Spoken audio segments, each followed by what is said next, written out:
Well, the South African Police Service have said that President Cyril Ramaphosa's farm in Limpopo was not under police protection at the time of a robbery there, Phala Phala Farm robbery in 2020. The police force says that this is the reason why the incident did not make it into the 2019-2020 annual report. The parliamentary reply by the police has now led to the DA requesting the Police Minister Bheki Cele appear before the Portfolio Committee on Police to face questions. Newzroom Africa's Athi Mtongana has been tracking this story, joins us from Cape Town. Athi, tell us more.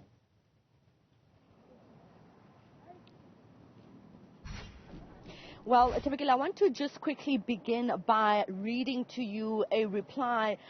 to the question that was posed to the Minister of Police. And I want to read to you then his response to the question that was asked by the DA's Whitfield around this particular robbery at President Cyril Ramaphosa's farm. Now it reads, open quote, the security breach was not reported in the South African Police Service annual report 2019-2020 as the President's farm in Phala Phala was not protected by the SAPS Presidential Protection Service. Phala Phala Farm was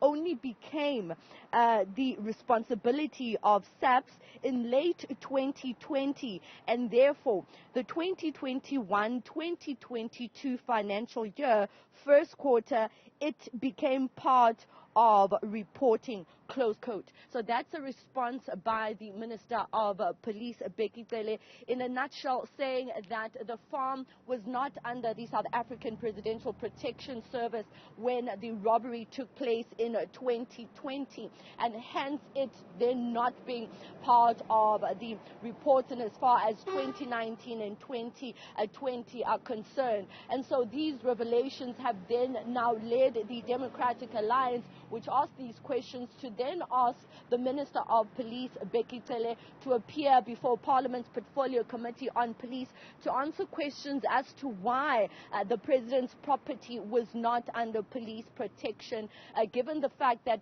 many of the President's protection are actually protected by the South African Police, particularly the Presidential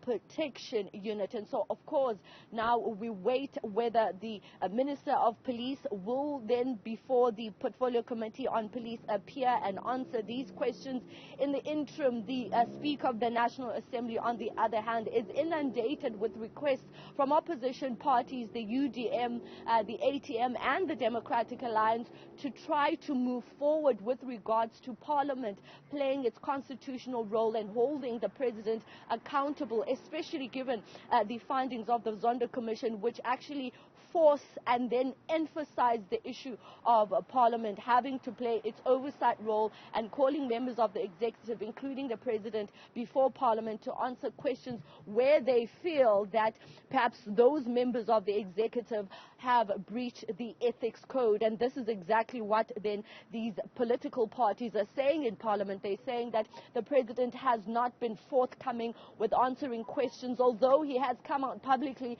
to confirm the robbery at his farm. He's been tight-lipped about the details, and the details is actually what many politicians and in fact most South Africans are looking to the President. He's come out to say that authorities are probing this matter and he does not want to go into the details, but Parliament on the other hand has a role in making sure that they hold the President accountable in as far as getting him to come out with the details about the robbery, why he didn't make South Africans aware of the robbery, pertaining to the fact that it actually happened in 2020 and not this year, when the revelations came out when former State Security boss Arthur Fraser went to go lay those complaints with law enforcement agencies. Athi Mtongana, thank you very much for that. Ati's reporting from just outside Parliament.